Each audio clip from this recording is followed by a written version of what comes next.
देश की सच्चाई सच छुपने नहीं देंगे। आदाब, मैं हूं हाफिज गुलाम सरवर और आप देख रहे हैं देश की सच्चाई। बस वैसे ही देख रहे हैं जैसे अब तक देखते आ रहे थे, लेकिन आज कुछ नया लेकर आया हूं। देश में घोटालों के बड़े नाम रहे हैं। यूरिया घोटाला, चारा घोटाला, 2G घोटाला और न जाने कितने घोटाले, यहाँ तक कि अलकतरा घोटाला भी बिहार में एक बार हुआ था किसी ज़माने में। लेकिन क्या आपको पता है कि इस देश का सबसे बड़ा घोटाला कौन सा है? आप भी चौंक जाएंगे शायद सुनकर, लेकिन मैं कोशिश करूंगा आपको समझाने की अपने अंदाज में जो मैं समझता हूं।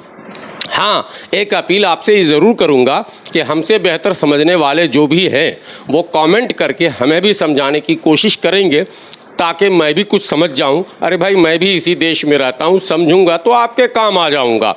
ये जो घोटाला मैं बताने जा रहा हूं, ये भारत का सबसे बड़ा घोटाला है और इस घोटाले पर सरकार गांधी जी के 3 बंदर की तरह आँख, कान और जुबान यानी मुंह तीनों बंद किए तमाशा देख रही है। इस घोटाले का नाम है GST घोटाला। आपने सुना होगा GST। जी हाँ, वही GST जिसको किसी ज़माने में राहुल गांधी ने गब्बर सिंह टैक्स कह दिया था। ये तो आपको याद ही होगा। बड़ा विरोध हुआ था, जितने व्यापारी थे उन्होंने जमकर विरोध किया था, लेकिन अब मुझे लगा कि व्यापारियों ने इसका रास्ता निकाल लिया है और सरकार भी चुप्पी साधे हुए है। अगर सरकार सोचती है व्यापारियों पर लगाम लगाएंगे तो फिर व्यापारी सड़क पर उतरेंगे और हम पर लगाम लगा देंगे।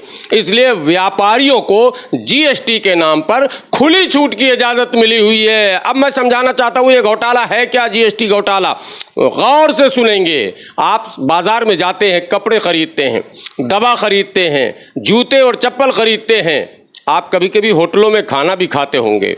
अगर किसी अच्छे होटल में जहां बिलिंग सिस्टम हो वहां खाना खाकर देखिएगा, टोटल बिल 478 रुपये, GST 75 रुपये, इस तरह के बिल आपको मिलेंगे। यानी कि GST अलग से उसमें लिखा होगा और ये बताया जाएगा कि इतने का आपने खाना खाया और इतना GST।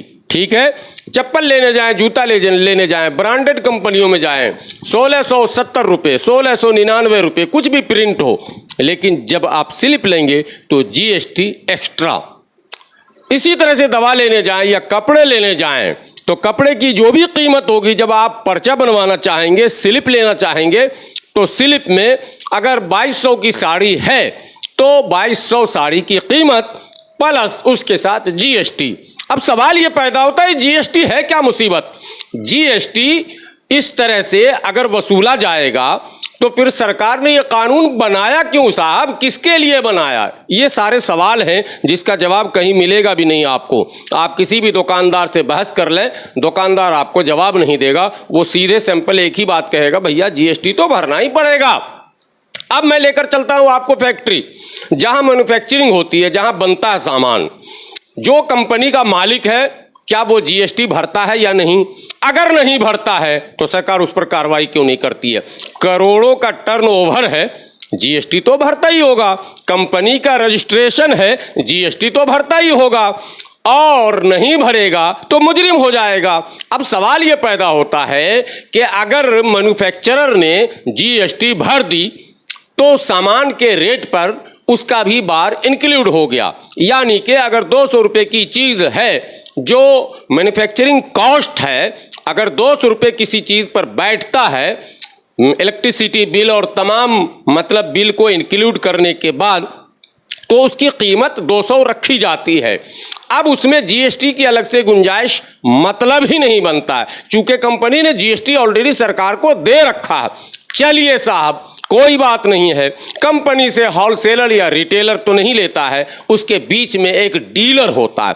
अब डीलर जब जाता है तो कंपनी उससे GST लेती है। यानी कि डीलर ने अगर 1,00,000 2 लाख का माल खरीद लिया तो कंपनी को GST 18-12 जितने भी % जिस वस्तु पर रखा गया है, उतने पैसे उसको GST के नाम पर देने पड़ते हैं।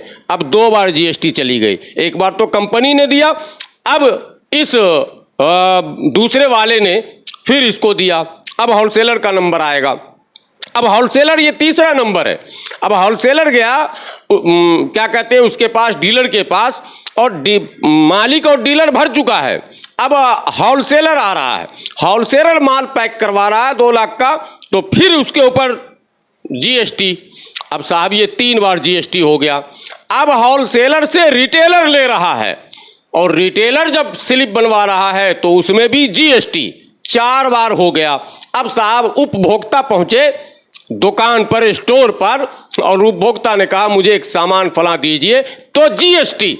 अब ये 5 तरह के जीएसटी है। इसको फिर एक दूसरे अंदाज में मैं आपको समझाऊं। या तो ये पांचों जीएसटी सरकार के पास जा रहा, अगर 12% जीएसटी है तो 60% पहुंच गया। इसका मतलब चूंकि 5 बार लिया गया, एक मुर्गे को 5 बार हलाल कर दिया गया।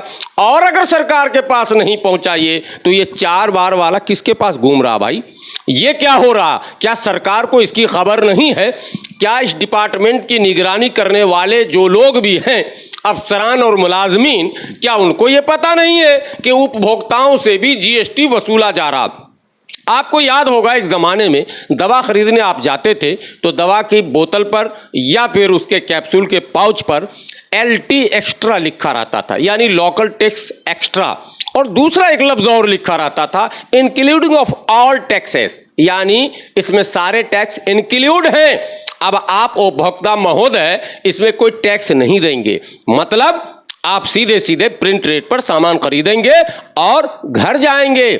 और जिसमें LT एक्स्ट्रा होता था उसमें लोकल टैक्स जो है, लोकल कई टैक्स होते हैं, महानगरों के अपने टैक्स होते हैं, स्टेट गवर्नमेंट के अपने टैक्स होते हैं, तो वो कंडीशन कंपनी से ही तय होता था जब प्रिंट होता था कि इसमें LT एक्स्ट्रा होगा और इसमें इंक्लूडिंग ऑफ ऑल टैक्स होगा। तो कंपनी जब वहीं तय कर देती थी। आज कंपनी को क्या हो गया? कंपनी को पैरालिसिस मार दिया क्या कि वो प्रिंट नहीं कर सकता है कि including of all taxes, GST include, ये क्यों नहीं लिखा जा रहा है? या फिर LT एक्स्ट्रा क्यों नहीं लिखा जा रहा? ये तो एक सवाल हो गया। अब खाने के होटलों पर आप चले जाएं, आलू खरीदा, प्याज खरीदा होटल वाले ने, मसाला खरीदा, तेल खरीदा, तेल फॉर्चून का मैंने पूरा कनस्टर उठा कर ले आया, सबका जीएसटी वो खुद भर कर आया है। और उसके बाद जो खराजात उस पर बैठे हैं, टोटल एक्सपेंस को इंक्लूड करके, चाहे चिकन फ्राई खाओ या मटन फ्राई खाओ, चाहे मैंने पनीर शाही खाओ या पनीर सादा खाओ, तो इंक्लूडिंग ऑफ ऑल टैक्सेस पहले से है। और वो रेट जो तय होता है वो चिकन के रेट बढ़ने, मटन के रेट बढ़ने, तेल के रेट बढ़ने, मसाले के रेट बढ़ने पर ही रेट बढ़ता है। तो फिर साहब जीएसटी अलग से क्यों? सवाल वहीं का वहीं फिर है कि ये एक बहुत बड़ा घोटाला है। और यही वजह है कि व्यापारियों ने शुरू में विरोध किया था। शायद सरकार ने व्यापारियों को एक मंत्र दे दिया कि तुम्हारे ऊपर कोई बोझ पड़ने वाला नहीं है, ये तो आम गरीबों पर हम बोझ डाल रहे हैं, ये तो मिडिल क्लास सोसाइटी पर हम बोझ डाल रहे हैं, तुम क्यों परेशान हो रहे हो? तुम तो जितने में खरीदो अपना जीएसटी इंक्लूड करो और बेचते चले जाओ। और जीएसटी के नाम पर कुछ ज्यादा भी वसूल लोगे तो कौन बोलेगा?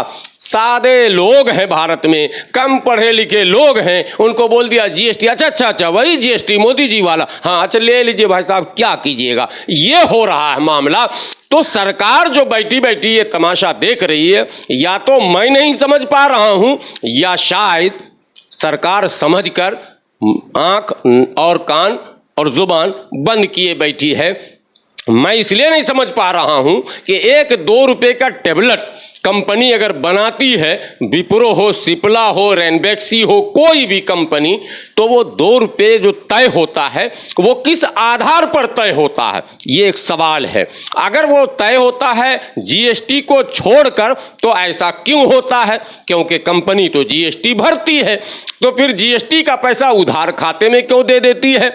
वो तो जब भी तय करेगी रेट को, तो टोटल कॉस्ट जो एक्सपेंस आता है उसको, उसके बनाने में, उसके पैकिंग में, उसके डब्बा में पैक करने में, उसके ट्रांसपोर्टेशन में और टैक्सेस में, वो सब कुछ को कैलकुलेट करके डिवाइडेड बाय ऑल करके उसका रेट तय किया जाता है और फिर उसी दवा को 7-8 जगह घूमना पड़ता है। और तमाम जगहों पर अगर जीएसटी लिया जाएगा तो दवा की कीमत 2 रुपये ज़रूर होगी, लेकिन तमाम जगहों से अगर 7 जगहों से जीएसटी लिया जाएगा तो उसकी कीमत 6 रुपये हो जाएगी। तो क्या ये घोटाला नहीं है? और क्या 1-2 रुपये का घोटाला है? ये खरबों रुपए का घोटाला है जो रोजाना खुलेआम सरे बाजार हो रहा है और इस पर किसी की निगाह नहीं जा रही है। मेरे मन में यूं ही बात आ गई थी, आप तक पहुंचा दिया हूं। जो टैक्स के एक्सपर्ट होंगे वो कमेंट बॉक्स में हमें ज़रूर लिखेंगे कि क्या मेरी जो समझ है वो सही है या फिर मैं ही गलत हूं। बराए करम आपके हवाले करता हूं। आपके कमेंट का इंतज़ार रहेगा। बने रहें देश की सच्चाई के साथ।